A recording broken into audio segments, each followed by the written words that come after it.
Ndabahaye amahoro mwese mukunda imico n'akaranga vy'Uburundi. Izina ryanje ni Feliciano Bankunguka, mumenyere mu kiganiro Nyibutsa Akaranga gica ku murongo wa YouTube kuri Nyibutsa Akaranga TV. Mu rukurikirane rw'ibiganiro turiko turabashikiriza vyerekeye amazi mero y'igiharo. Igice ca mbere twaraberetse akarere ayo mazi akuramwo amasoko. Amasoko n'amasoko agera kuri 5 turabereka aho ahurira. None rero amasoko yose amaze guhura mwarahabonye.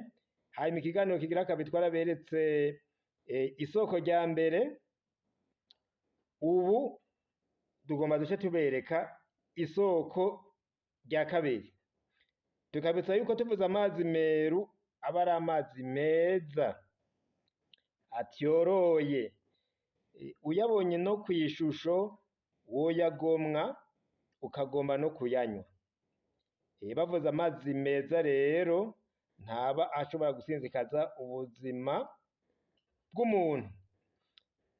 Akaba yara afise rero uruhare ruhambaye mu buzima bw'abarundi, kuko amazi nyene bavuga ngo amazi n'ubuzima. None rero muri iyo ntumbero y'ukubereka ayo mazi, tuvuge n'ikindi yari amaze mu buzima bw'abarundi, kuko hari imigigwa yakorerwa mu masoko y'ayo mazi. Uno munsi tubereke isoko rigira kabiri. Muhejeje kuribona turaheza tubandanye. Murakoze cyane, ikaze n'igwanya.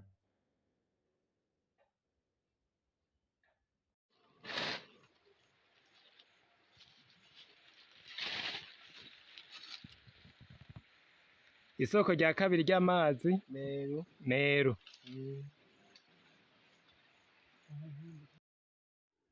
Murakoze cyane rero, iri soko rigira kabiri muraribonye.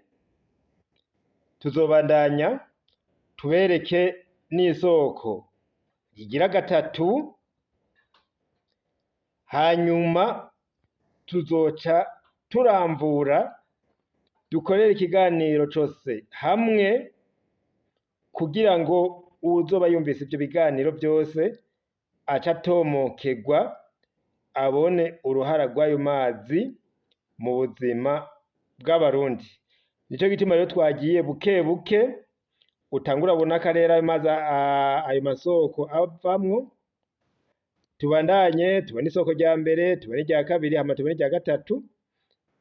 Hanyuma uzoba umaze kubona mu mutwe akamaro k'ayo mazi.